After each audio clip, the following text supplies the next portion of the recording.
কিছুদিন আগে আমরা একটি ভিডিও আপলোড করেছিলাম যেখানে আমরা আপনাদেরকে দেখিয়েছিলাম যে আমরা আমাদের খামারে ছোট একটি কোয়েল পাখির ডিম পেয়েছি এবং সেই কোয়েল পাখির ডিমে কোনো ধরনের কুসুম ছিল না।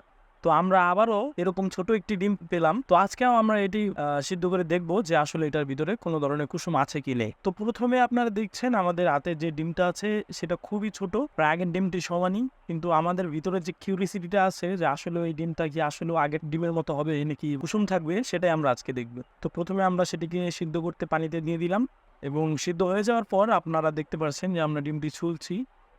ছিলে এবার আমরা চেক করব যে আসলে এটার ভিতরে কুসুম আছে কি নেই। ওয়াও! এই ডিমটির মধ্যে আগের ডিমের মতো কুসুম ছাড়া নেই। এই ডিমের মধ্যে কুসুম রয়েছে।